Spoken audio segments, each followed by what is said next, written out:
আমি আপনাদের খেদমতে বরকতান সূরা জিলজাল থেকে কয়েকখানা আয়াত তেলাওয়াত করেছি। আয়াতগুলোকে সামনে রেখে বিষয়বস্তুর আলোকে আপনাদের খেদমতে কয়েকটি কথা বলার আশা করেছি। আল্লাহ যেন বলবার, শুনবার, বুঝবার এবং আমল করবার তৌফিক দান করেন, সবাই বলি আমিন। প্রথমতই আমাদের একটু আগে বুঝতে হবে কিয়ামত কোন জিনিসের নাম।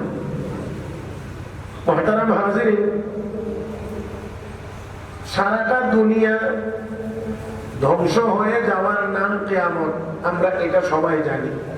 তবে এটার নাম হলো বড় কিয়ামত, কিয়ামতের কুবরা, বড় কিয়ামত। আর প্রত্যেকটা মানুষের মৃত্যু হয়ে যাওয়ার নাম হলো ছোট কিয়ামত। এই জন্য বলা হয়েছে মান মাতা ফাকাদ কামাত কিয়ামাতুহু, যে ব্যক্তি মৃত্যুবরণ করলো তার কিয়ামত শুরু হয়ে গেল। তাহলে সারাটা পৃথিবী, এই যে জগৎ আমরা যাকে বলি যে এই জগৎ, এই জগতের ধ্বংসের নাম কিয়ামত। এই সারাটা পৃথিবী মিলে এটাকে বড় জগৎ বলা হয়। এই জন্য এটার ধ্বংস হয়ে যাওয়াটাকে কিয়ামতের কুবরা বা বড় কিয়ামত বলা হয়। আর প্রত্যেকটা মানুষের দেহ 3.5 হাত বডি, সারাটা পৃথিবীর ছোট্ট নমুনা, এই জন্য এটাকে আলমে সুগরা বা ছোট জগৎ বলা হয়। আর এটার ধ্বংসের নাম মউত, এটার অপর নাম হলো কিয়ামতে সুগরা বা ছোট কিয়ামত। মুহতারাম হাজিরিন, দুটোটার জন্যই কিছু না কিছু আলামত দেখা দেয়। মানুষ মরবার আগেও কিছু কিছু আলামত প্রকাশ পায়। ঠিক তেমনি ভাবে সারাটা দুনিয়া ধ্বংস হওয়ার আগে কখন ধ্বংস হবে, এই ধ্বংসের কিছু আলামত, কিয়ামতের কিছু আলামত প্রকাশ পাবে। মুহতারাম হাজিরিন, তো এখানে আমরা সেই কথাগুলো শুরু করার আগে অতি সামান্য 2-1টি কথা আমাদের স্মরণ থাকা দরকার। তা হলো এই যে এই সুন্দর পৃথিবীটা একদিন থাকবে না, ধ্বংস হয়ে যাবে। আর একটু আস্তে কোন কিন্তু, হ্যাঁ, এতটুকু তো মোটামুটি আমরা বুঝতে পারলাম যে এই যে দুনিয়া, এই পৃথিবী, এটা একদিন না একদিন কি হয়ে যাবে, ধ্বংস হয়ে যাবে। তাহলে আমরা তো সবাই মিলে এই দুনিয়াটাকেই সাজাইতে আছি যে এই দুনিয়াটা একদিন কি হয়ে যাবে, ধ্বংস হয়ে যাবে। সবার মেহনত কিন্তু এই দিকেই চলছে। এখন মৌলভীবাজার যতটা দেখতে সুন্দর, 10 বছর আগে এত সুন্দর ছিল, 20 বছর আগে এত সুন্দর। আমরাও করতেছি, ভবিষ্যতেও করবে, করতে থাকবে, থাকবে, থাকবে, সুন্দর হইতেই থাকবে, হইতেই থাকবে। কিন্তু একটা সময়ে গিয়ে দেখা যাবে আল্লাহ বলবেন ইসরাফিল, এবার তুমি সিংহে ফু দাও। তখন কি হয়ে যাবে, কন্যা কি হয়ে যাবে? ইসরাফিল আলাইহিস সালাম যখন সিংহে ফু দিবেন তখন অবস্থা কি হবে? আপনাদের মৌলভীবাজারের বিল্ডিং গুলো ভাঙার তেমন বেশি সম্ভাবনা নাই। আমার আসতে কয়টা সম্ভাবনা। ونفخ في الصور فصعق من في السماوات ومن في الأرض إلا من شاء الله ثم نفخ فيه أخرى فإذا هم قيام ينظرون।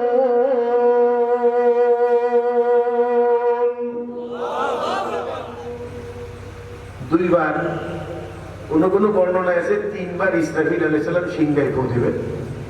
প্রথমবার যখন ফু দিবেন তখন পৃথিবীর যা আছে সব ধ্বংস হয়ে যাবে, সব ধ্বংস হয়ে যাবে, কিছুই থাকবে না। যে বিশাল বড় বড় পাহাড় পর্বতগুলো দিয়ে জমিনকে আল্লাহ স্থিতিশীল করেছে, এই জমিনের উপরে এই পাহাড় বসায়া জমিনের নড়াচড়া আল্লাহ বন্ধ করেছেন। জমিনের যে এই দিক ওদিক হওয়া, এটা আল্লাহ বন্ধ করেছেন। ওই পাহাড় গুলোই তোলার মতো উঠতে থাকবে আল্লাহ। তাহলে আমার এতক্ষণের যে কথাটা যে কিয়ামত মানে ধ্বংস হয়ে যাওয়া, তার মানে যে দুনিয়াটা আমরা সবাই মিলে সুন্দর করার চেষ্টা করতেছি, সাজানোর চেষ্টা করতেছি, যাকে আমরা বলছি যে উন্নতি করতে আসি। মুহতারাম হাজিরিন, এই দুনিয়াটা একদিন ধ্বংস হয়ে যাবে। তাহলে যেই দুনিয়া ধ্বংস হয়ে যাবে সেই দুনিয়াটাকেই আমরা সাজানোর চেষ্টা করছি। আর এই সাজানোর চেষ্টা করছি বলেই, দুনিয়ার পিছনে অন্ধের মতো ছুটছি বলেই আজকে আমাদের মুসলমানদের এত দুঃখ, এত দুর্দশা, এত বিপদ আর আপদ। আমার ভাইয়েরা, কিয়ামতের আলামতের কথা বলা হয়েছে, নিদর্শন। কিয়ামতের আলামত অনেকগুলো, সেই অনেকগুলো নিয়ে এই সময়ের ভিতরে আলোচনা করা যাবে না। আমি এক দুইটা আলামত আপনাদের সামনে পেশ করার চেষ্টা করব। মুহতারাম হাজিরিন, কিয়ামতের আলামতের আলোচনা অনেক লম্বা, অনেক লম্বা, অনেক লম্বা। আমি এর মধ্য থেকে আপনাদেরকে দুই এক জায়গা থেকে এনে একসাথে করে বলার চেষ্টা করব। মুহতারাম হাজিরিন, এক নাম্বার হলো আল্লাহর নবী এক হাদিসে, দীর্ঘ হাদিসে বলেছেন, ইদা তুখিদাল ফাইউ দিওয়ালান ওয়াল আমানাতু মাগনামান ওয়াজ যাকাতু মাগরামা ওয়া তুল্লিমা লিগাইরিদ দ্বীন ওয়া আক্কার রাজুলু উম্মা ওয়া আদনা সাদিকা ওয়া আকসা আবাহু। এইভাবে করে আল্লাহর নবী দীর্ঘ হাদিসে বর্ণনা করেছেন। মুহতারাম হাজিরিন, এতগুলো না, আমি এর মধ্য থেকে বলছি দুই একটা বলার চেষ্টা করব। এর মধ্যে এক নাম্বার হলো, যখন মানুষ সরকারি মালকে নিজের মাল মনে করবে। আরো আসতে বললেন, এটা বললে তো একটু মনে কষ্ট পাননি আবার, আমি জানি না। সরকারি মালকে যখন নিজের মাল মনে করবেন, আমানাতু মাগনামান, আমানত রাখা হইলে গনিমত মনে করবে। গনিমত যে আমার কাছে রাখছে আমানত, যথাসময়ে আমি ফেরত দিতাম, না দিয়া মনে করি যে সুবর্ণ সুযোগ, এটা গ্রহণ করা। আমার ভাইয়েরা, এটি কিয়ামতের আলামত। কিয়ামতের আলামত বর্তমান সময়ে এই দৃষ্টিকোণ থেকে আপনারা যদি একটু বিবেচনা করেন, আপনারা যদি একটু বাস্তবতার সাথে, তাহলে আপনারা একটু দেখতে পারবেন যে কিয়ামতের আলামত বর্তমান সমাজেও নাই না আছে, বা প্রকাশ পাচ্ছে কি পাচ্ছে না। মুহতারাম হাজিরিন, রডের বদলা বাঁশ দেওয়া, এটাও কিয়ামতের আলামত।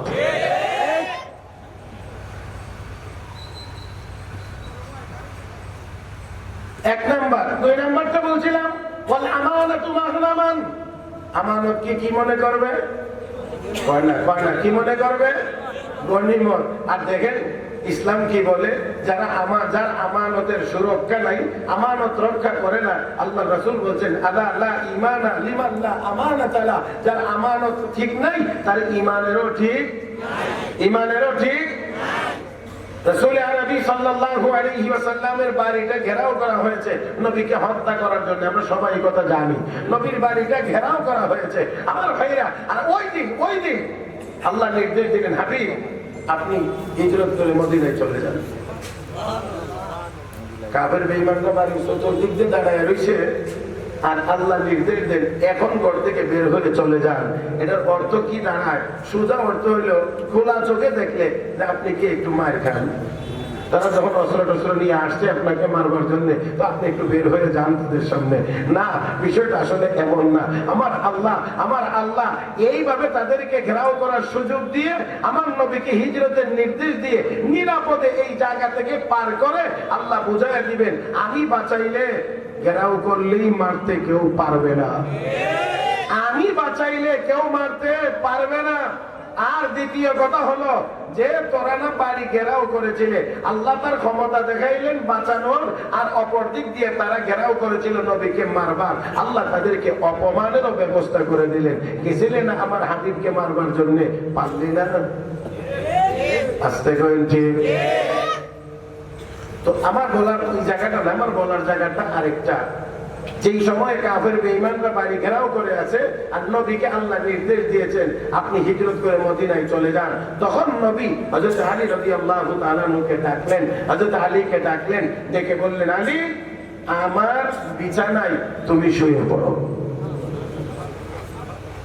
কেন এই জায়গাটা, ওই তো আমরা সবাই জানি না বা সবাই শুনি না, খেয়াল করেন কেন আল্লাহর নবী হযরত আলীকে এই বিছানায় রাখতে গেলেন। মুহতারাম হাজিরিন, আল্লাহ রাসূল বলেন, আলী যদিও তারা আমাকে মারবার জন্য এসেছে, তারা আমাকে হত্যা করার জন্য এসেছে, বাড়ি ঘেরাও করেছে, কিন্তু এখনো মক্কার বহু মানুষের টাকা আমার কাছে আমানত হিসাবে আছে।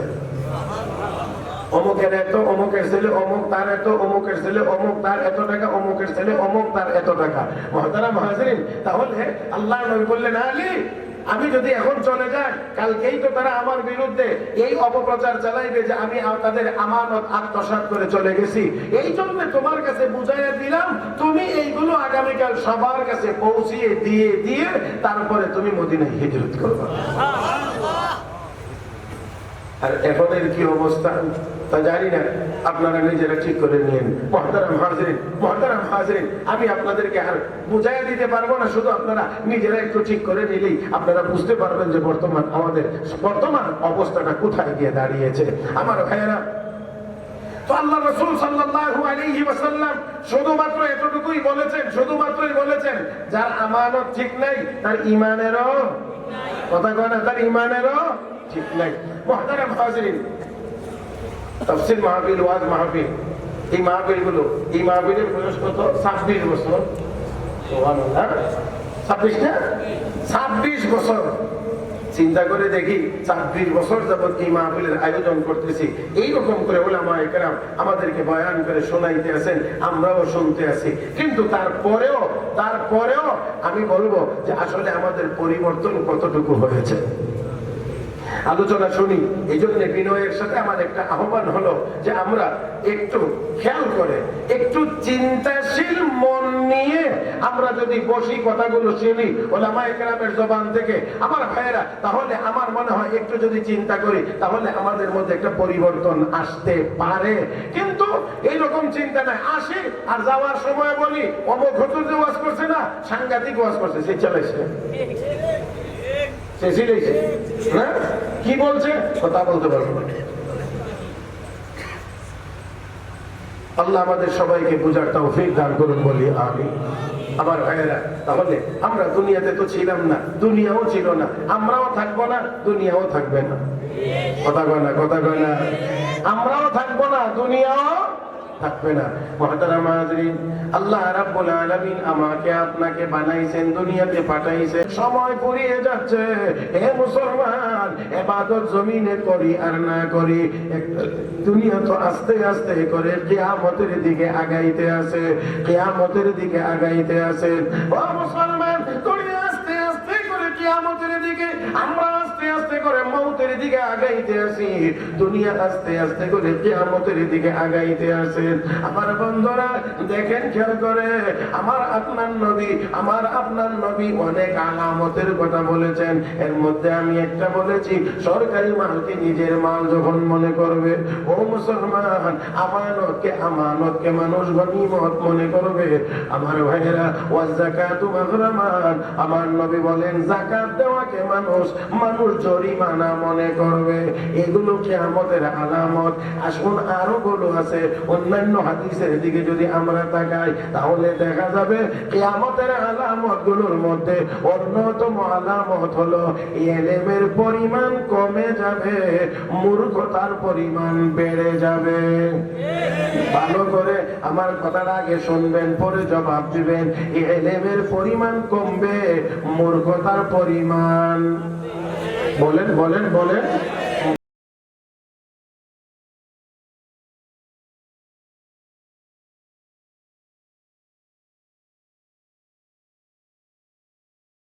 আপনারা বলবেন আমাদের তো শিক্ষার হার অনেক বেড়েছে,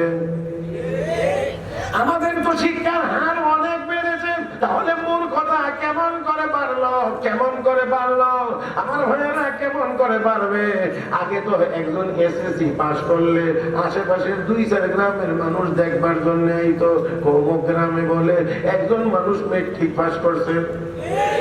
আরে এখন মাস্টার্স পাস করে রাস্তায় ঘুরলে কেউ জিগায় না।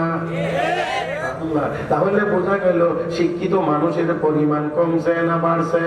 তাহলে নবী বলছেন কিয়ামতের আগে ইলম উঠায় নেওয়া হবে, মূর্খতার পরিমাণ বাড়বে। ও ভাইয়েরা, কথা তো ঠিক। আমি বাকি কথা বলার আগে আপনাদেরকে একটু পিছনের দিকে নিয়ে যাইতে চাই। আপনার নবী যেই সময় মক্কায় এসেছিলেন, ওই সময়টাকে বলা হইতো আইয়ামে জাহিলিয়াত। হ্যাঁ, ঠিকই, আইয়ামে জাহিলিয়াত শব্দটার শাব্দিক অর্থ হলো মূর্খতার যুগ। আমার কথা বুঝতে অসুবিধা হচ্ছিল তো? আইয়ামে জাহিলিয়াতের অর্থ হলো মূর্খতার যুগ। ও মুসলমান, ওই সময়ে মক্কার সব মানুষ কি মূর্খ ছিল? নিশ্চয়ই না, সবাই মূর্খ ছিল না, শিক্ষিত মানুষ ছিল। শুধু শিক্ষিত মানুষ মানুষ ছিল না, অনেক বড় বড় পণ্ডিত দার্শনিক ব্যক্তিও ছিল, অনেক বড় কবি সাহিত্যিক ছিল। ও মুসলমান, যাদের সাহিত্যিকতা পরে বুঝবার মতো যোগ্যতাও আমাদের অনেকের নাই। এত বড় বড় পণ্ডিত, এত বড় বড় সাহিত্যিক থাকার পরেও, এত বড় বড় জ্ঞানী মানুষ থাকার পরেও ওই সময়টাকে কেন মূর্খতার যুগ বলা হয়? আমার ভাইয়েরা, ভালো করে খেয়াল করতে হবে, বুঝতে হবে, যে এলেম থাকলে মানুষ আল্লাহকে চিনতে পারে, যে এলেমের দ্বারা একজন মানুষ প্রকৃত মানুষ হইতে পারে, সেই এলেম হলো আসমানি এলেম, ওয়াহির এলেম।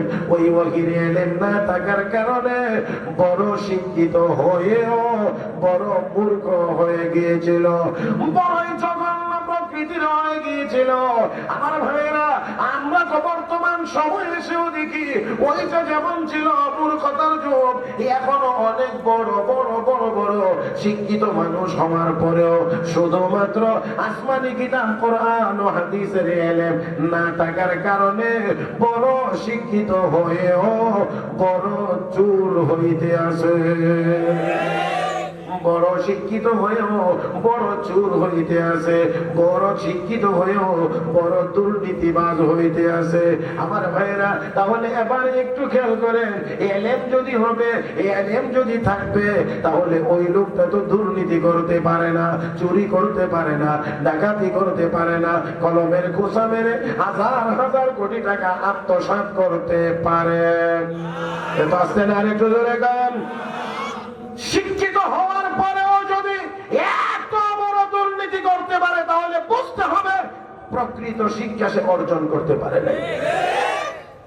এবার আপনাদেরকে একটু নিয়ে যাই, আমার আপনার নবী 23 বছরের নবুয়তি জীবনে আমার আপনার নবী মাত্র তাদেরকে, মক্কার মানুষকে, দুনিয়ার মানুষকে, সাহাবায়ে কেরামকে মাত্র একটা কিতাব পড়িয়েছিলেন। কয় কিতাব? এক কিতাব। বলতে পারবেন আওয়াজ করে সেই কিতাবটির নাম কি? জোরে বলেন, আরো জোরে। এই কিতাবটার নাম কোরআন। এক কিতাব মাত্র কোরআন শরীফ পড়াইছেন আমার নবী 23 বছরে। সেই মূর্খ মানুষদেরকে শিক্ষিত মানুষ বানাইছেন, সেই বর্বর মানুষগুলোকে স্বর্ণের মানুষে রূপান্তরিত করেছেন, সেই দুর্নীতিবান মানুষগুলোকে সুনীতিবান বানাইয়া দিয়েছেন। কতটুকু পরিমাণ খেয়াল করলেই আপনারা অনুধাবন করতে পারবেন। হযরত ওমর ফারুক রাদিয়াল্লাহু তাআলা আনহুর খেলাফতের সময়ে এক লোক জমিন বিক্রি করেছে, আরেকজনে কিনছে। তো ক্রেতা গিয়ে নাঙ্গল ফলাইছে, কথার কথা চাষাবাদের জন্য যেভাবে ছিল স্বর্ণ বের হয়েছে। তো স্বর্ণ বের হইলে সর্বনাশ, আমার সাথে তো স্বর্ণের কোনো কথা নাই, স্বর্ণ যে ছিল জমিনের ভিতরে মনে হয় ভুলে গেছে না, এই জন্য তাড়াতাড়ি করে স্বর্ণের নিয়ে ওই বিক্রেতার বাড়িতে গিয়ে, ভাইজান আপনি যে জমিন বিক্রি করছেন এর ভিতরে স্বর্ণ রাখছিলেন লুকাইয়া, মনে হয় স্মরণ নাই, আপনারটা আপনি ফেরত নেন। ফেরত নেন। আমি বিক্রি করছি, যা ছিল বিক্রি করছি, ফেরত নিতে পারবো না। দুজনের চিন্তা একটাই, আমি যে বিক্রি করার সময় বলি নাই, এখন ফেরত নিলে আল্লাহ যদি কয়তো বিক্রি করে আবার ফেরত কেমনে নিছিলে, তো কি জবাব দেবো? উনি কয় আমি তো জমিন কিনছি, স্বর্ণের কোনো কথা নাই। এখন আল্লাহ যদি জিজ্ঞা মাটি কিনে স্বর্ণ কেমনে দখল করছিলে, কি জবাব দেবো? এই জন্য আমি এটা নিতে পারবো না। এবার একটু চিন্তা করে দেখেন কেমন আদর্শবান, কেমন নীতিবান মানুষ আমার নবী এই এক কিতাব পড়াইয়া বানাইয়া দিয়েছিলেন। যেই মানুষগুলো ছিল যুগের না, ওই সময়ের সবচেয়ে বেশি মূর্খ বর্বর, সেই মানুষগুলোকে আমার নবী এত সুন্দর মানুষ বানিয়ে দিয়েছেন। খেয়াল করে দেখেন, সাইয়েদনা হযরত ওমর ফারুক রাদিয়াল্লাহু তাআলা আনহু প্রধান বিচারপতি ছিলেন যখন হযরত আবু বকর সিদ্দিক খলিফাতুল মুসলিমিন। হযরত আবু বকর যখন খলিফাতুল মুসলিমিন, তখন হযরত ওমর প্রধান বিচারপতি। 2 বছর বসে রইলেন। 2 বছর পরে গিয়ে আমিরুল মুমিনিন হযরত আবু বকর সিদ্দিকের কাছে বলেন, আমিরুল মুমিনিন আমি আর প্রধান বিচারপতি পদে থাকবো না। বলে কেন, কি হয়েছে, কি অসুবিধা? কোনো অসুবিধা নেই। তাহলে থাকবা না কেন? 2 বছর বসে রইলাম, আমার আদালতে একটা মামলা নিয়েও কেউ যায় নাই। কয় বছরে? 2 বছরে কয়টা মামলাও হয় নাই? একটাও হয় নাই। আর আমরা 2 বছরে একটাও হয়েছে না। আল্লাহ হইছে না হইছে না এটা বাড়ি থেকে হিসাব করে এখানে বসে হিসাব করলে মাথা আউলে যাবে। কাজেই এই মাথা আউলানোর দরকার নাই। মুহতারাম হাজিরিন, হযরত ওমর রাদিয়াল্লাহু তাআলা বলেন 2 বছর বসে রইলাম, একটা মামলা নিয়ে আমার কাছে কেউ যায় নাই। অযথা এখানে বসে থেকে লাভটা কি, এখানে বসে থেকে লাভটা কি? আর আমাদের দেশে মামলার পরিমাণ এত বেশি যে এই মামলা নিষ্পত্তি করার মতো প্রয়োজনীয় সংখ্যক বিচারক আমাদের, আমরা উন্নতি হয়েছি ঠিক না? এরপরে আমরা বলি কি যে আমরা কি হয়েছি, আমরা আচ্ছা। তারপরে দেখেন ফাঁকে দিয়ে একটা কথা না বললে তো মনে হয় না, এটা কি এখন বলবো না চুপ করেই বলি, থাক এটা একটু রিজার্ভ থাকুক। দেখি মুহতারাম হাজিরিন, সময় তো খুব বেশি হবে না, এর ভিতরে এক সুযোগে বলে নেব আর কি। তাহলে আসুন, বলছিলাম যে দেখেন আমার আপনার নবী ওই আসমানি কিতাবের আসমানি এই এলেম নবী শিখাইয়া, এক কিতাব শিখাইয়া বর্বর মানুষগুলোকে স্বর্ণের মানুষে রূপান্তরিত করেছিল। তো এই কোরআন আর এলেম যখন এসেছে, বর্বরতা দূর হয়েছে, দুনিয়া আলোকিত হয়েছে, মানুষ আলোকিত হয়েছে। আবার যখন এই এলেম কমে কোরআনের এলেম কমে আবার যখন অন্য এলেম বাড়তে থাকবে, দিনটা বাড়তে থাকবে, মানুষের দেশেও যদি আমরা একটু খেয়াল করি তাহলে দেখবো যে শতকরা মানে মনে হয় 10 জন মানুষ নামাজি আর প্রায় 90 জন মানুষই বেনামাজি। বেনামাজি যারা তাদেরকে আপাতত বাদ দেন, বেনামাজি যারা তাদেরকে আপাতত বাদ দেন। যারা আমরা নামাজি, 5 ওয়াক্ত নামাজ পড়ি আর মাঝে মাঝে একটু সুযোগ সুবিধা মতো একটু বড় করে বলি 5 ওয়াক্ত নামাজ পড়ি না,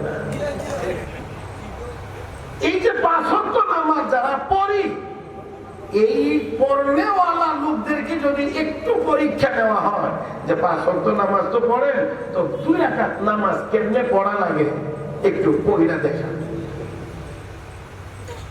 আমি মনে হয় বুঝাইতে পারছি। 2 রাকাত নামাজ শুরু থেকে শেষ পর্যন্ত একটু আওয়াজ করে পড়িনা আমাদেরকে একটু দেখান তো 2 রাকাত নামাজ কেমনে পড়তে হয়, 2 রাকাত নামাজের ভিতরে কি আছে, তখন টের পাওয়া যাবে যে আমরা কতদূর জানি। আমার ভাইয়েরা, শুধুমাত্র তা না, আমি যদি বলি তাহলে একেবারে বাড়িয়ে বলা হবে না। এই দেশে বহু মুসলমান এমন আছে যারা ঈমানের কালেমাটাও শুদ্ধ করে বলতে পারে না।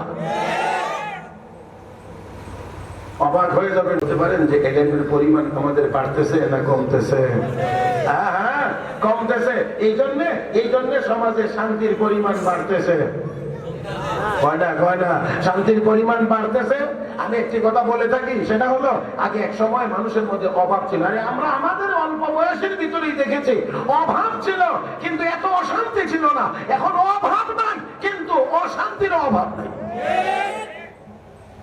এত টাকা পয়সা, বাড়ি গাড়ি, দালান, এই সেই অমুক তমুক, কিন্তু তারপরে খোঁজ নিয়ে দেখবেন সব জায়গার মধ্যে অস্থিরতা।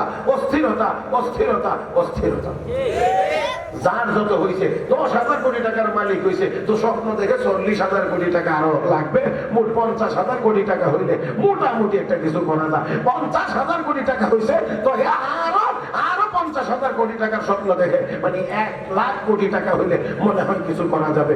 মানে এমন একটি অবস্থা, যার জায়গা থেকে সবাই যেন একটা অস্থিরতার মধ্যে আমরা আছি। মুহতারাম হাজিরিন, মনে রাখতে হবে, যত বেশি দুনিয়ার পিছনে মানুষ দৌড়াইবে, যতই দুনিয়া জমাট না কেন, অস্থিরতা দূর হবে না। আর যত বেশি আল্লাহর ইবাদত করবে, সম্পদ না থাকলেও সমাজ এত অস্থির হবে না।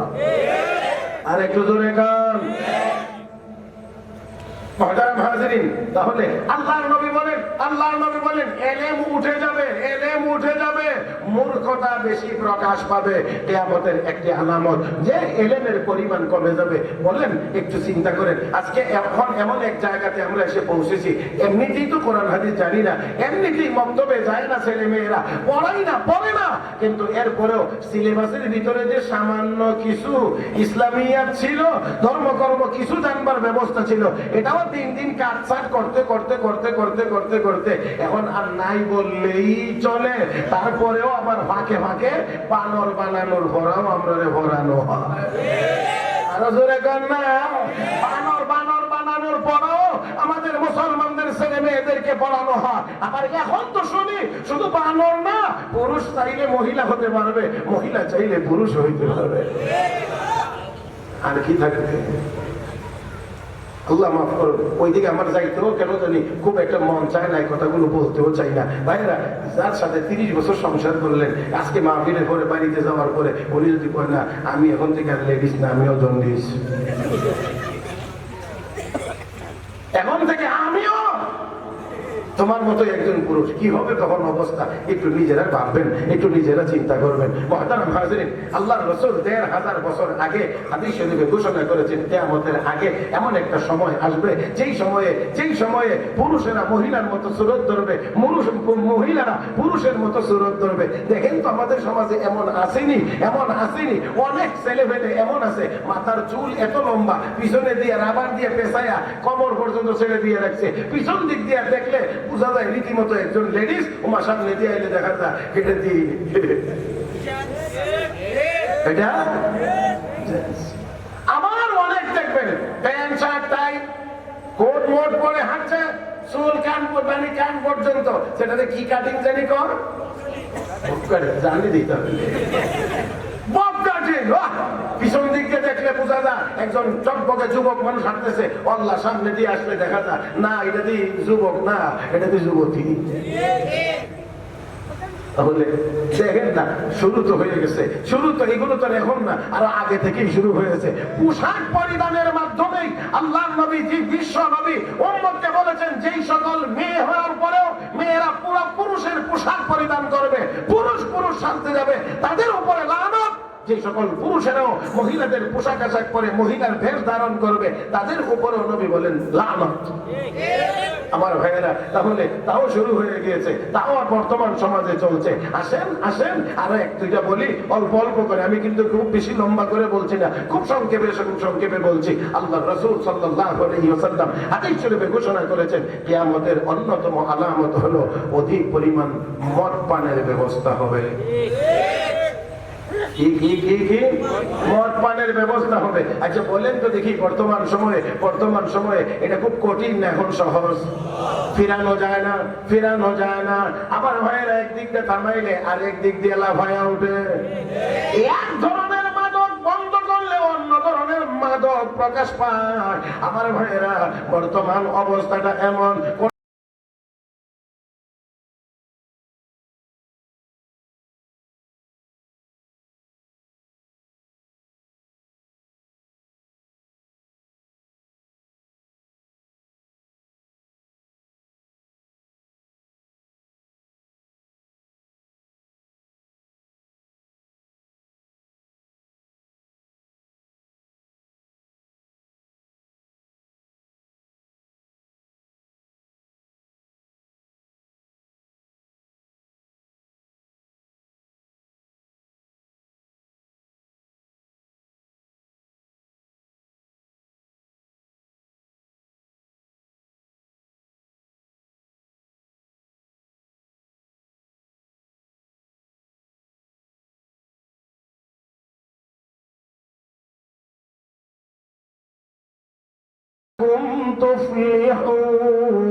মদ পান করবে না, এটা না পাক, এটা নষ্ট, এটা খারাপ, এটা বাজে জিনিস, এটা পচা জিনিস, এটা দুর্গন্ধ। মুসলমান, রাব্বে কারীম বলেন ফাজিতানিবু, সম্পূর্ণরূপে থেকে বিরত থাকো, লাআল্লাকুম তুফলিহুন, তাতে করে তোমরা সফল হতে পারবে। ও মুসলমান, তাই আসুন হাদিস শরীফে আমার নবী বলেছেন লা তাশরাবান্না খামরা ফাইন্নাহু রাসু কুল্লি ফাহিশা। উম্মত সাবধান, মদ পান করবে না, কারণ সকল অশ্লীল কাজের জন্ম হয় এই মাদক থেকে। এই জন্য যারা মদ খায় এরা বিভিন্ন রকমের খারাপ কাজ করে। আমার ভাইয়েরা, অশ্লীল কাজেও তারা জড়িয়ে পড়ে। আমি আপনাদেরকে একটু আওয়াজ করে উত্তর দিবেন সময় মতো অনুরোধ করছি। আমার ভাইয়েরা, এই মদ পান করার বদ অভ্যাসে অভ্যস্ত হয়েছে এবং এই শিক্ষা লাভ করেছে আমাদের চলচ্চিত্রের জগৎ থেকে। নাটক সিনেমার ভিতরে ছায়াছবির ভিতরে মাঝে ঘট করে এই বোতল টানার প্রশিক্ষণ নাই না কাছে। এটা ঘরের ভিতরে দিন রাত চলবে আর আপনি আশা করবেন এটা আপনার ছেলে মেয়ে এটা অভ্যস্ত হবে না, এটা শিখবে না, তা হইতে পারে না। মুহতারাম হাজিরিন, দেখছে, বুঝতেছে, কাজেই সে একদিন ওই দিকে হাত বাড়াইতেই পারে, এটাই স্বাভাবিক। আমেরিকার 2 যুবক কালেমা পড়ে মুসলমান হয়েছে, খ্রিস্ট ধর্ম ত্যাগ করে ইসলাম ধর্ম গ্রহণ করেছে। জিজ্ঞাসা করা হয়েছিল তোমরা মুসলমান হইলে কেমনে, এই অনুপ্রেরণা কোথায় থেকে পাইলা, কিভাবে তোমরা ইসলামের সন্ধান পাইলা? তারা কয় টুইন টাওয়ারে হামলার পরে প্রেসিডেন্ট বুশ যখন ওইখানে ভাষণ দিয়েছিল, তখন তার ভাষণের ভিতরে 2 বার সে ইসলাম শব্দটা উচ্চারণ করেছিল। যুবক 2 জনের বক্তব্য ছিল, ইতিপূর্বে আমরা ইসলাম শব্দ আর কোনোদিন শুনি নাই, কোথাও পড়িও নাই। এই ইসলাম শব্দটা 2 বার প্রেসিডেন্টের মুখ থেকে উচ্চারিত হয়েছে। উচ্চারিত হওয়ার পরেই আমাদের ভিতরে আগ্রহ জাগছে, কৌতূহল জাগছে, ইসলাম কি, ইসলাম কি, ইসলাম যে বলল 2 বার, ইসলাম কি? কারণ এটা নতুন শব্দ, পরিচিত হয় নাই আগে। এবার এই আগ্রহতার মধ্যে জন্ম নিয়েছে তাদের মধ্যে। খুঁজতে খুঁজতে খুঁজতে খুঁজতে গিয়ে দেখা রে ইসলাম তো এক বিশাল নিয়ামত, ইসলাম তো এক পবিত্র জগতের নাম। এই জন্য সর্বশেষ তারা কালেমা পড়ে মুসলমান হয়েছে। তাহলে এবার একটু খেয়াল করেন, শুধুমাত্র 2 বার ইসলাম শব্দটা শুনেছে, এতে করে তার হৃদয়ে, তাদের হৃদয়ে এই আগ্রহ জন্ম নিয়েছে ইসলাম কি। এইভাবে করে যদি সে আস্তে আস্তে করে আস্তে আস্তে কালেমা পড়ে মুসলমান হয়, তাহলে আপনার সিনেমার ভিতরে যদি ওই এটার যদি প্র্যাকটিস হয়, তাহলে এক সময় আপনার ছেলে মেয়ে তো ওই দিকে ধাবিত হইতেই পারে, হইতেই পারে। মুহতারাম হাজিরিন, তাই আসুন আজকের সম্মেলন থেকে আমাদের প্রতিজ্ঞা হোক, প্রত্যেকটা মানুষ তার তার জায়গা থেকে মাদককে আমরা না বলবো। হয় না, হয় না, এই আওয়াজে হবে না, আরো জোরে, আরো জোরে। মুসলমানের সকল অশ্লীল কাজের মূল জায়গাটা, মাথাটা, হেডকোয়ার্টার হলো এই মাদক। দেখেন, আমি তো আগেই বলছি যে আপনারা কিছু চিন্তা করতে হবে। দেখেন মাদকের সাথে আরো কতগুলো অপরাধ জড়িত, একটার সাথে আরো অনেকগুলো জড়িত। তো রাসূল ১৫০০ বছর আগে বলেছেন কিয়ামতের আলামত গুলোর মধ্যে অন্যতম আলামত হলো বেশি পরিমাণে মদ পান করা হবে, মদ পান সহজ হবে, মদ পানের ব্যবস্থা হবে। মুহতারাম হাজিরিন, তার মানে হলো আমাদের সমাজে সেই আলামত চলতেছে, শুধু প্রকাশ পাইছে না, চলতেছে। এটা কোনো ভালো জিনিসের নাম না। জার্মানির এক ডাক্তার বহু আগে একবার পত্রিকায় পড়েছিলাম যে ডাক্তার সাহেব গবেষণা করে বলছে যে এই দেশে যদি মদের ক্লাবগুলো বন্ধ করে দেওয়া যায়, তাহলে অর্ধেক হাসপাতাল বন্ধ করে দিলেও কোনো অসুবিধা হবে না। তার মানে হলো মাদক থেকে হাজারো রোগের বিস্তার ঘটে, সমাজ ধ্বংস করে দেয়। একটা ফ্যামিলির ভিতরে একটা লোক যদি মাদক আসক্ত হয়, পুরো ফ্যামিলির শান্তি নষ্টের জন্য একলাই যথেষ্ট। আল্লাহ পাক আমাদের সবাইকে বুঝার তৌফিক দান করুন। আজকে থেকে নিয়ত হোক, আমি আবারও বলছি সকলের নিয়ত হোক, আমরা প্রত্যেকে যার যার অবস্থান থেকে মাদককে না বলবো। ইনশাআল্লাহ বলেন, ইনশাআল্লাহ বলেন, ইনশাআল্লাহ বলেন, আমরা না বলবো। মুহতারাম হাজিরিন, আল্লাহ আমাদের সবাইকে তৌফিক দান করুন। তাহলে আসেন, বলছেন অনেকগুলোই তো মোটামুটি বলে ফেলছি, একটু করে বলে ফেলছি। আমার ভাইয়েরা সরকারি মালকে নিজের মাল মনে করবে, আমানতকে গনিমত মনে করবে, মুহতারাম হাজিরিন যাকাতকে জরিমানা মনে করবে, এলেম কমে যাবে, মূর্খতা বেড়ে যাবে, মদ পানের অভ্যাস হবে। আরেকটা বলতে চাই, সেটা হলো এই বাদ্যযন্ত্রের বেশি বৃদ্ধি পাবে, গান বাজনা সহ বাদ্যযন্ত্রের প্রাদুর্ভাব বাড়বে, এটার পরিমাণ বৃদ্ধি পাবে। বলেন তো কমছে না বাড়ছে? বলেন না কমছে না বাড়ছে? আমার ভাইয়েরা, সেজন্য আসুন আমি আপনাদেরকে শুধু একটু দৃষ্টি আকর্ষণ করতে চাই। বিনোদনের নাম দিয়ে আমাদের ঘরে গান বাজনা, টেলিভিশন, নাটক, সিনেমা ব্যাপক হয়ে যাওয়ার কারণে আজ আমাদের যুব সমাজ ধ্বংসের দ্বার প্রান্তে চলে গিয়েছে। ও মুসলমান, আমাদেরকে যদি এই জাতিকে, এই যুব সমাজকে, এই সমাজটাকে যদি রক্ষা করতে হয়, তাহলে অবশ্যই ওই জায়গা থেকে ফিরিয়ে আনতে হবে। লক্ষ্য করে দেখেন যেই সকল প্রতিষ্ঠানগুলোতে পুলিশ দিয়ে পাহারা দেওয়া হয়, গেটে পুলিশ, ক্যাম্পাসে পুলিশ, অমুক পয়েন্টে পুলিশ, এইভাবে করে তাদের পেছনে পুলিশ দেওয়া আছে নিরাপত্তার জন্য। তারপরেও লক্ষ্য করে দেখবেন ওই সকল প্রতিষ্ঠানে মাদক বন্ধ করা যায় না, মদ পান থেকে ফিরিয়ে রাখা যায় না। আর আল্লাহর ফজল ও করমে যেই মাদ্রাসাগুলোর ভিতরে একটা পুলিশ তো দূরের কথা, একজন আনসার পর্যন্ত দেওয়া হয় না, চৌকিদার পর্যন্ত পাহারা দেয় না, ওই মাদ্রাসাগুলোর ভিতরে আলেম উলামা এবং তালিবুল ইলমদের কারো হাতে আজও পর্যন্ত মদের বোতল পাওয়া যায় না। আমার ভাইয়েরা, আমার বন্ধুরা, কেন? তার কারণ কি? ওই যে কারণ তো এটাই, মাদ্রাসার ভিতরে বিনোদনের নাম দিয়ে মদের কোনো প্র্যাকটিস নাই, বরঞ্চ গান বাজনা হারাম। আল্লাহ রাব্বুল আলামিন কোরআনে ঘোষণা করেছেন হারাম। আমার ভাইয়েরা, আমার নবীও বলেছেন হারাম। আল্লাহ বলেছেন আযাবের কথা, নবীও বলেছেন আযাবের কথা। ও মুসলমান, এই জন্য গান বাজনার দিকে ধাবিত হয় না। আমার ভাইয়েরা, কোরআন ও হাদিসের ইলম শিক্ষা দেওয়া হয় যাতে করে তাদেরকে বোঝানো হয় এই মদ পান করা হারাম, এটা অবৈধ, চূড়ান্ত পর্যায়ের হারাম। শুধুমাত্র হারাম না, এর দ্বারা স্বাস্থ্যের ক্ষতি, এর দ্বারা ঈমানের ক্ষতি, এর দ্বারা আমলের ক্ষতি, এর দ্বারা পারিবারিক ভাবে ক্ষতি, তার দ্বারা হয় সামাজিক ভাবে ক্ষতি, এই মাদকের দ্বারা হয় রাষ্ট্রীয় ভাবে ক্ষতি। আমার ভাইয়েরা, এই জন্য আসুন বলতে চাই, যদি মাদক থেকে সবাইকে যদি বাঁচাইতে হয়, তাহলে মুসলমানের সন্তান সবাইকে কোরআন ও হাদিসের ইলম বাধ্যতামূলক ভাবে শিক্ষা দিতে হবে।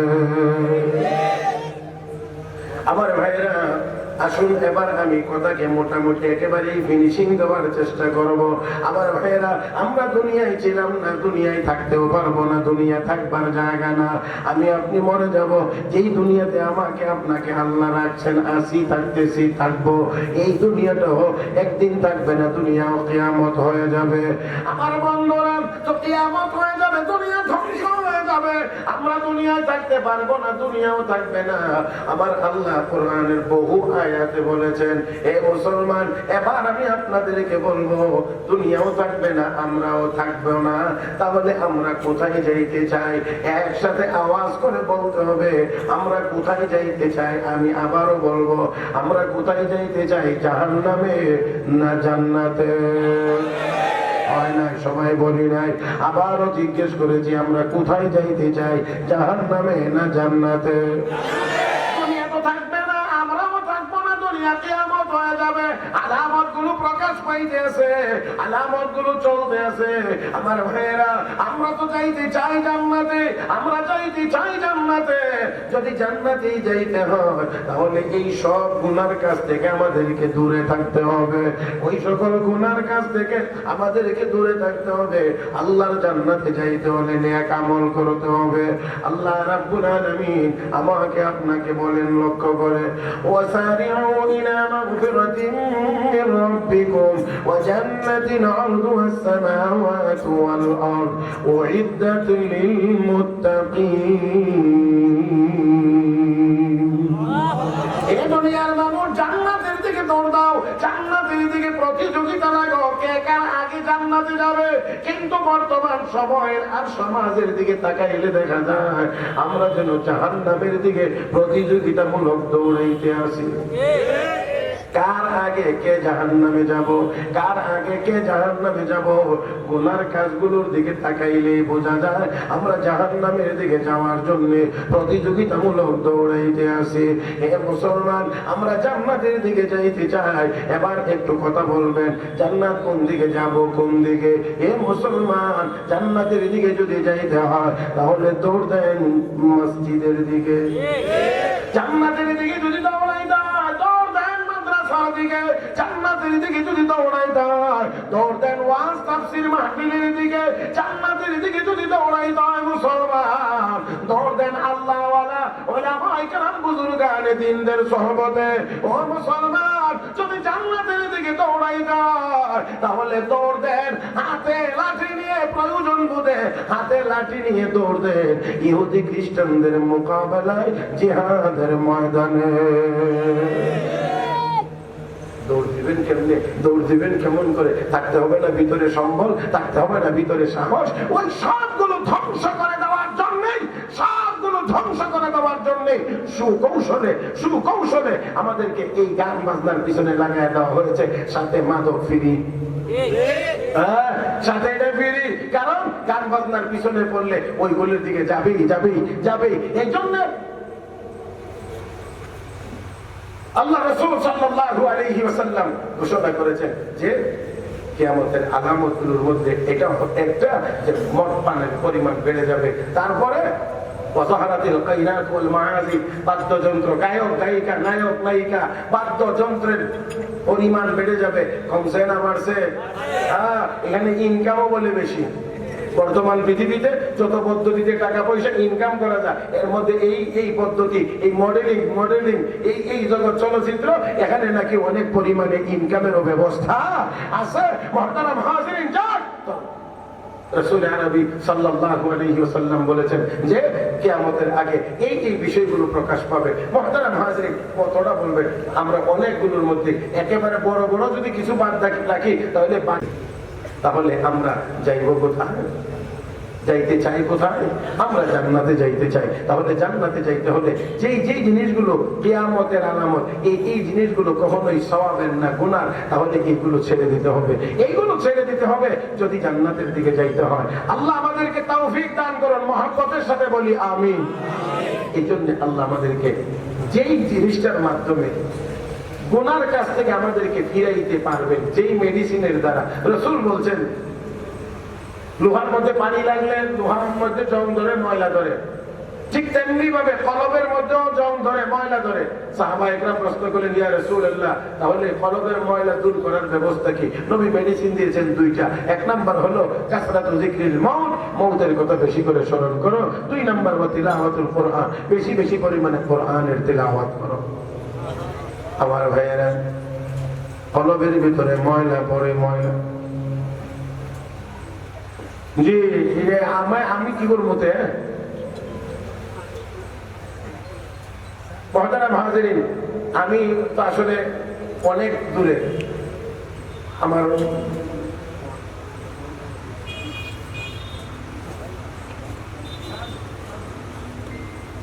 জি আমার দিক তো বলছিলাম যে আল্লাহ রাব্বুল আলামিন এই দুনিয়া রাখবেন না, আমরা চলে যাব। অতএব আমরা যেহেতু জান্নাতে যাইতে হবে, এই জন্য আমাদেরকে গুনার কাছ থেকে বিরত থাকতে হবে। আর বিরত রাখার জন্যই আমার আল্লাহ ওই কিয়ামতের ভয়, মউতের ভয়, হাসরের ভয়, জাহান্নামের ভয় কোরআনে দেখাইছেন। এই জন্যই বর্ণনা করেছেন, এই জন্যই যাতে আমরা ওই ভয়ে গুনার কাছ থেকে যেন দূরে থাকতে পারি। আল্লাহ রাব্বুল আলামিন ভয়াবহ বর্ণনা দিয়েছেন। ইয়া আইয়ুহান নাসু তাকু রাব্বাকুম ইন্না যালজালাতাস সাআতি শাইউন আযীম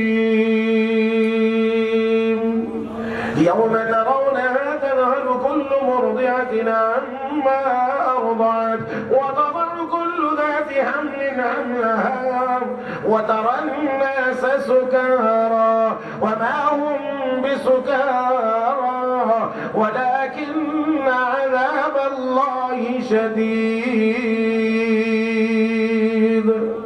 আল্লাহ রাব্বুল আলামিন বলেন, হে দুনিয়ার মানুষ, ওই রবকে তোমরা ভয় করো যেই রব, ইয়া আইয়ুহান নাসু তাকু রাব্বাকুম, তোমাদের রবকে তোমরা ভয় করো, আল্লাহকে ভয় করো। কারণ ইন্না যালজালাতাস সাআতি শাইউন আযীম, কিয়ামতের ভূমিকম্পটা হবে বড় ভয়াবহ, বড় মারাত্মক। ইয়াওমা তারাউনা তাযহালু কুল্লু মুরদি'atin আম্মা আরদাত।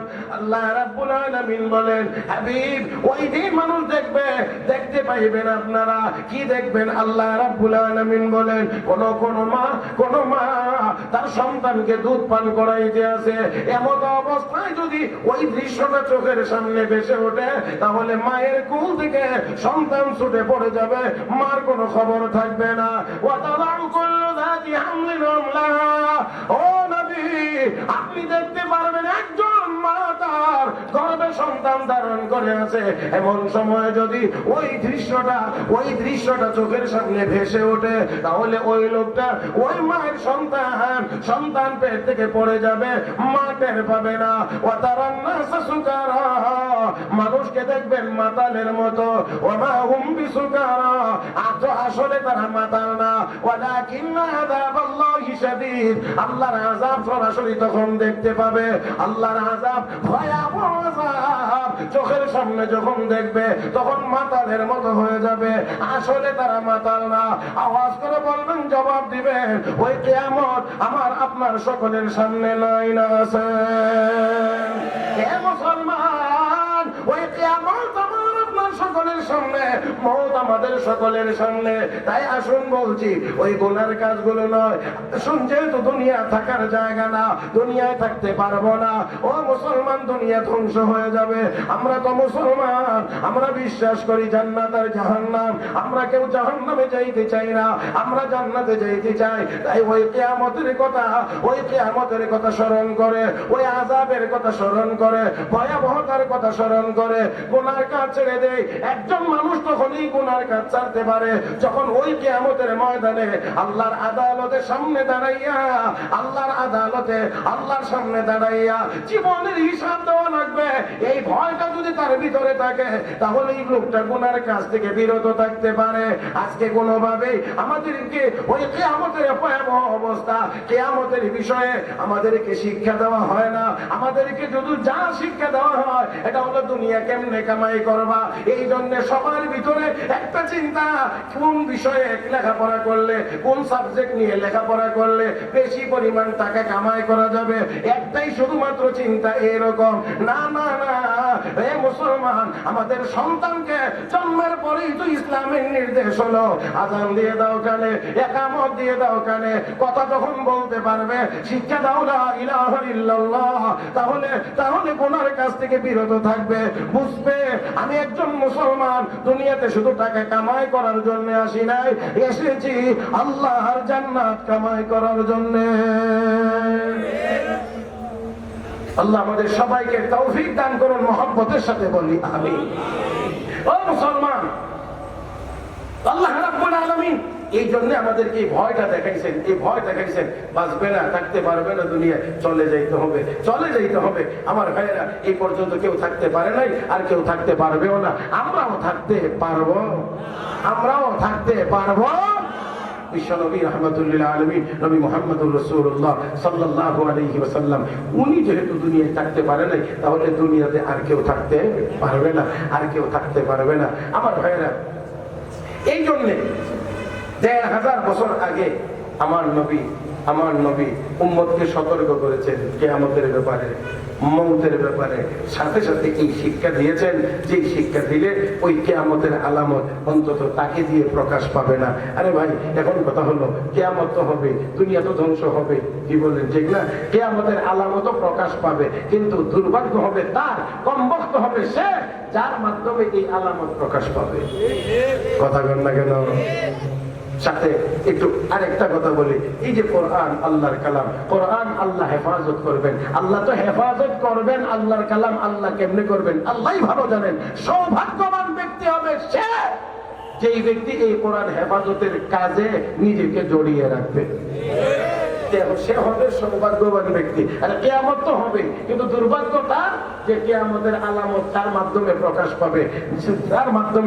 পাবে, সে হবে কমবক্ত, সে হবে বদবক্ত। তাই আসুন, আমরা সেই জায়গাতে যাইতে চাই না। আমরা ইমানদার, আমরা মুসলমান, যেহেতু দুনিয়া থাকবো না, আসলে ময়দানে আল্লাহর আদালতে দাঁড়াইতে হবে। নবী এই শিক্ষাটা দিয়েছেন, দুনিয়া কিন্তু থাকবে না, কিয়ামত হয়ে যাবে। যার কারণে কেমন হয়েছে, কেমন মানুষ পরিচিত, একেবারে জানা। তারপরও একটা কথা শুধুমাত্র বলছি, যে হযরত ওমর রাদিয়াল্লাহু তাআলা আনহু, হযরত ওমর ফারুক রাদিয়াল্লাহু তাআলা আনহু রাস্তা দিয়ে যাচ্ছেন, দেখে এক ছেলে ছাগল ডাকাতি করে। হযরত ওমর চিন্তা করলেন, কোরআন ও হাদিস মোতাবেক রাষ্ট্র পরিচালনা করতেছি, এর প্রভাব কতদূর পর্যন্ত গিয়ে পৌঁছেছে একটু দেখি, কতটুকু পর্যন্ত গিয়ে পৌঁছেছে দেখি। এই জন্য রাখাল ছেলেটাকে গিয়ে বলতেছে, দেখেন কোরআন হাদিস মোতাবেক যদি মানুষ চলে চালায়, তাহলে অবশ্যই অবশ্যই এর অ্যাকশন বহুদূর পর্যন্ত যাবে। একেবারে রান্নাঘর থেকে নিয়ে যত উপরে যাইতে পারে। এই জন্য হযরত ওমর রাদিয়াল্লাহু তাআলা আনহু রাখাল ছেলেকে বলছে, রে রাখাল, একটা বকরি থেকে একটু দুধ দোয়াই আমার দিয়ে দেস না, আমার তো খুব খিদা লাগছে, পিপাসা লাগছে। রাখাল ছেলে কি নরমালি জবাব দিয়ে কয়, না আল্লাহর বান্দা, আমি দিতে পারবো না, কারণ এটার মালিক আমি না, আমার দায়িত্ব রাখালি করা। দুধ দোয়াইয়া কারে দিবে এটা মালিক জানে, আমি দিতে পারবো না। তাহলে বোঝা গেল তার মধ্যে আমানতদারি দলের পুতুল আছে নাকি? আচ্ছা, জি জি জি, আমিও দেব। একেবারে আইসে বলে হঠাৎ করে মাইসেটা দেবো এমনও না আবার। হ্যাঁ, আমি কথাটা ফিনিশিং দিয়ে দিই। সোয়াবিন তেল খাড়ের নিচে বক্স খাড়ির ভিতরে সোয়াবিন তেলের বোতল বোঝা যায়। যদি করোনায় মইরা যায় তাহলে হেরে পানি দিয়া না, সোয়াবিন তেল দিয়ে গোসল দিব।